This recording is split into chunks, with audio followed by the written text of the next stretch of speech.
There are times I like living in Texas, and then there are times I don't.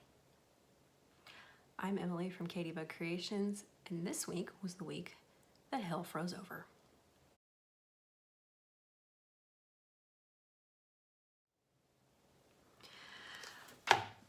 Welcome back. It has been an adventure in South Texas the last week or so. I think you have to be living under a rock not to have an idea of what's been going on here. We have gotten off very, very, very lucky. We live pretty far south. We live about 200 miles south of Houston. We never lost power. We did lose water for a while. Our pipes froze, which was fun. We found my hairdryer. I haven't used it in years, but we found it and used it to thaw out our pipes. So we had water, and then the city they thought they had a main break, but it turned out that there were so many small burst pipes and leaks around town that it was just causing low water pressure. So we had a boil water advisory for a while. But we're okay. We live out of town, outside town. We kept our power. We have water. We do have repairs we're gonna have to make. We've already had the plumbers out here once because the back spigot, where you would hook up the hose in the backyard, broke completely off. OFF off, broke off. And our irrigation system is wrecked, even though we turned it off. But we don't have any broken pipes. And having lived through a broken pipe in this house once, fantastic not to have to deal with that. So the kids have been home all week. My husband and I were off work all week because the school was closed because if town doesn't have water and power, and the school doesn't have power, and nobody can get online to do schoolwork anyway. Yeah, so we start back tomorrow. I've had to cut a week out of all of my courses, just kind of cut a week of instruction out and everything. But you gotta do what you gotta do. I have changed environments. This is my dining room. This is what's left of our homeschooling, which we didn't really do this week because the kids went back to school week before last, which they were having a fantastic time. Then the school had to close for the week. They'll reopen Monday. But I am changed because I have a little boy asleep in my bed because right in the middle of all this last week, Sam gave himself a concussion and ended up spending the night at the Children's Hospital. And I'm not going to rehash that because it was very traumatic and upsetting for everybody. And, he's okay. We follow up with a pediatrician tomorrow. We'll follow up with a neurologist in a month or so. And he's okay. But until I have a better sense of what's going on, he's sleeping in the bed with me. I'm not sorry about it. But since he's in there, I don't want to keep him awake. So, but it's all okay. Ted Cruz went to Cancun. It must be fine. It's really hot. Okay. But in the last 2 weeks, I have finished a ton of stuff. I finished so much stuff. So the first thing I finished was Miss Katybug scarf. But this is a little short for me, but for Katybug, it fits her perfectly. Did I finish it in time for all the cold weather? Absolutely not. I finished it yesterday. you know, we intended to need to take the scarves to Kentucky for Christmas this year. It didn't happen. So I didn't really worry about it. And then it got cold here, colder than it ever gets here. So anyway, what else did I finish? Like I said, I finished tons of stuff. So the first thing I finished, this was last week, was I finished the last in the Love Sweet Love series by Waxing Moon Designs. Do I have, well, it doesn't matter. You're going to see what it looks like here in a second. Anyway, so the very first design was this one, which I did on 14 count Mystery Ada with 3 strands of DMC B5200. This was the first one. This was the second. So I did this one again on 14 count Ada, and I did this with 3 strands of DMC 321. Putting all this on my new filming setup that my husband made me for Valentine's Day. He's a sweetie. And then this is the last one that I finished this week. So again, 14 count Ada, 3 strands B5200. There were supposed to be a few buttons. I have just made stuff up to go in there. I think it just turned out pretty cool. So I've done that. Then I finished a model stitch, which you will be able to see next month, I think. I finished my ink circles. So this is Celtic Quilts Kentucky Chain by Ink Circles.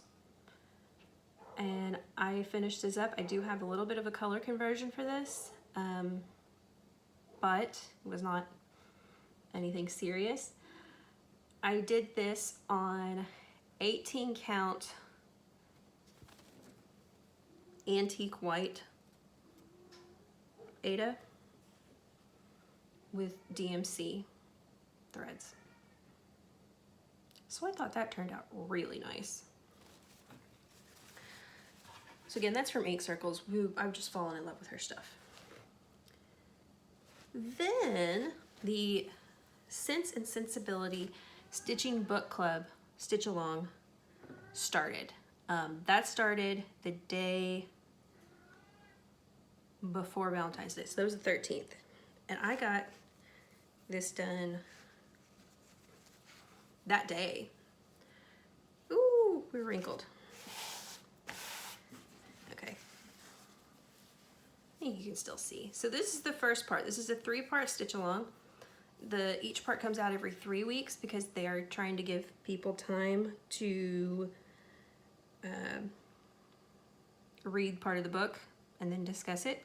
So this is the first part of the Stitch and Sensibility Stitch Along. I am doing this on 28 count light blue even weave with the called for DMC threads over too. So it's really pretty. It was a very quick stitch, a very enjoyable stitch. So sometimes you get those stitches and you're like, oh my gosh, this is taking forever, I don't like it. Not the case with that. Then, I've had some real fear of missing out when it came to the Modern Folk Embroidery 2021 Stitch Along. Because I'm seeing all this stuff and it's so beautiful and I kind of want to do it, but then it's not really my style, so what do I do? Sorry, dealing with an upset cat.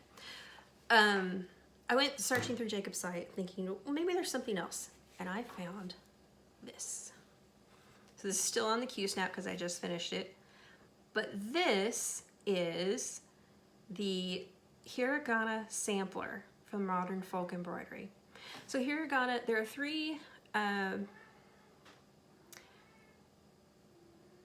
systems of writing in Japanese. There's Hiragana, which is the most basic syllabic characters. There's katakana and there's kanji. So this is Hiragana. This is what kids would start out learning to write. And I did it because my brother is fluent in Japanese, and he also spent a year in Japan studying abroad at Yamanashi University.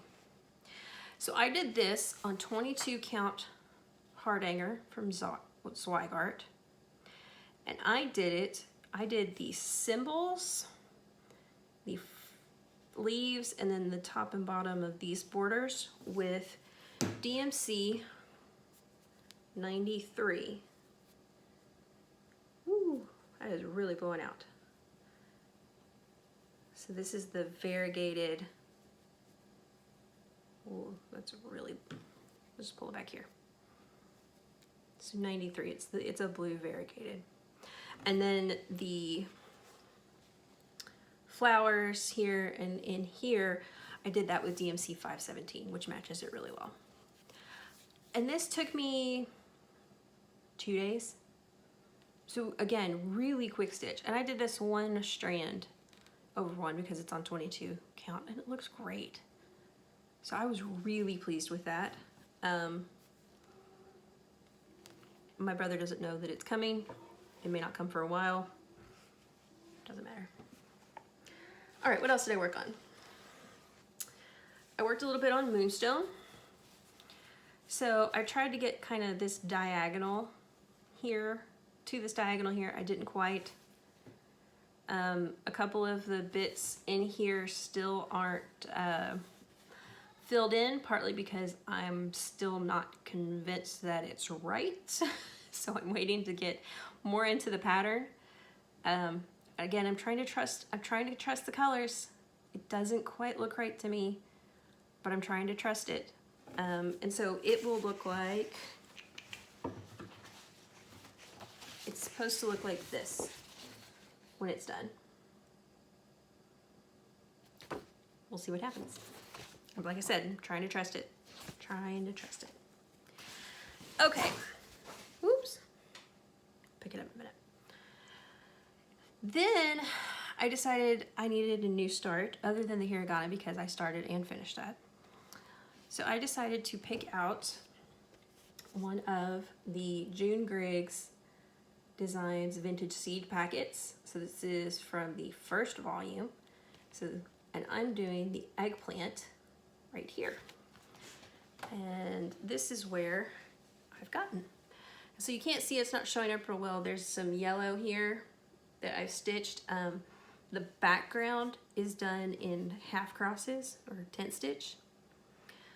So I've gotten this where it says eggplant, and then I'm working on a little bit of cream lines that go right here. If you look on the pattern, you can see there's like this triangle that goes behind it.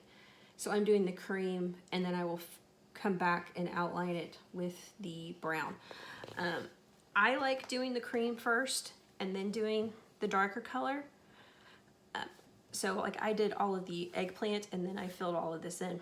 There are a lot of people who do that backwards, who will do dark colors first and then fill in their light colors because they don't want light threads like coming through with dark threads. I dislike that. I feel like the dark threads are more likely to come through with the white. So that's how I do it. Like everything else in cross stitch, you do you. What works for you works great. Other project, oh, stop. Other project I tried to start. I say tried. I've still been thinking about the yarn that my mom got me for Christmas. The Red Heart yarn, blue variegated. Actually, not too much on like this. And I thought to myself, what I really want is not a shawl. What I really want is a house coat. And I thought, well, maybe I could crochet one. Now, excuse me, I sneezed. What I really want is a house coat. And so I found this pattern, it was crocheted, and I thought, well, I can crochet anything. And I'm not being, please don't think I'm being self-centered or something here. I can crochet anything, okay? The reason I started cross stitching again was because I had to stop crocheting because it was tearing up my hand so badly with tendonitis. So it started with a chain, 161, and you started going half double crochets, and that's how far I got before both of my hands started hurting.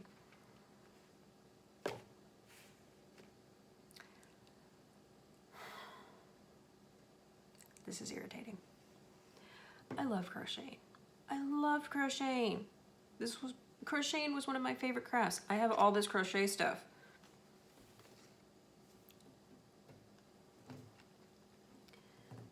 So I'll have to figure something out with that. It's just making me mad. It's just ticking me off. Okay. I had questions from my last video that I wanted to talk about. So first question I had was, do I recommend counting pins? I've never used them. I don't see a compelling reason to use them. Because, you know, a counting pin, you're gonna be using it to go 1, 2, 3, 4. I don't see a good reason for you to do that if you've got more than one needle. Just use another needle. Now, if you like counting pins and you think they're cute and you want to use it, go for it. That's awesome. Again, there's no real right or wrong in cross stitch. You do you. I also have a question about what this thing is. So these are called Grime Guards, and they are designed to go around your Q-snap or a hoop and keep, you know, your fabric and whatnot from getting dirty. If you also have something that has extra fabric, see how I folded this up underneath here? The cats are fighting. Bergie.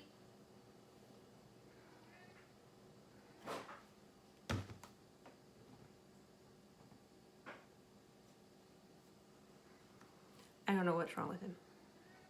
He's been weird since we got him. That was 13 years ago.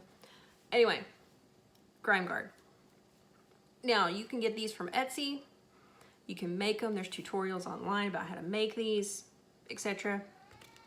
This is a steering wheel cover from the Dollar Tree. That's it. I went to the Dollar Tree. I got a steering wheel cover. They fit the 11 by 11 Q-snaps perfectly. Now, I probably need one for my 11 by 17. That I will have to make or order depending on whatever. Okay. Next question was about taking a pattern that was charted for an 18 count fabric and putting it on 14 count. Okay. So the thing is that you really need to think mostly about design size. So if I take this, so these are the leaflets. This is the leaflet for the June gray, and it has different counts here. Now, each of these is 90 stitches across and 120 tall. Okay, so this is 90 across and 126 tall. I think that's right. Yeah. And so what you do for your count is that for 18 count, it means there's 18 stitches to an inch. So this, I will get 18 stitches to an inch. So I would divide 90 by 18, and I would get 5 inches. And then 126 divided by 18 is going to be 7 inches. Now, if you don't want to do it on 18 count fabric, you want to do it on 14, well, then you're going to divide 90 by 14. You're going to get 6.5, and 126 by 14, you're going to get 9 inches. And then you use that's going to be the design size, and then you need to put at least 2 inches on either side for framing. At least 2. Okay. So that should, I hope, help. All right, what else do I have? I don't have a whole lot. I didn't get any haul this week because my last 1, 2, 3 stitch order and my silks from Ymir are all somewhere in the postal service systems. I'm not sure where. I don't know they're sure either. They're somewhere, so I'm still waiting on those. Hoping I'll get them soon. I did decide what I was going to use the silks from Ymir with, and I ordered Michelle Bendy's Drama Llama sampler. And if you haven't seen it, it's 2 little llamas, and it says, "No time for drama, this patriarchy won't dismantle itself." And I just need that for my office. This is really good. This is Gingerbread Hot Chocolate. A friend of mine got like the gift set from Target and gave it to me for Christmas. It's really good. Okay. All right. So, I know things have been kind of weird because, you know, I skipped a week. You can always follow me on Instagram for updates. And at Instagram, I am Katie_bug_creations. I have my Instagram linked in the description box below. So you can always check over there for updates. I did put up an Instagram stories when things went haywire here. So that, leave me a comment. Let me know what you think of the projects or more questions. I will try to answer them, and if I don't have the answer, I will try to find one out. Don't forget to, what is it all the other YouTubers say? Like, comment, and subscribe. Hit the notification bell, whatever. Anyway, have a good week. Stay safe out there. And be kind to somebody this week. That includes yourself. Bye, y'all.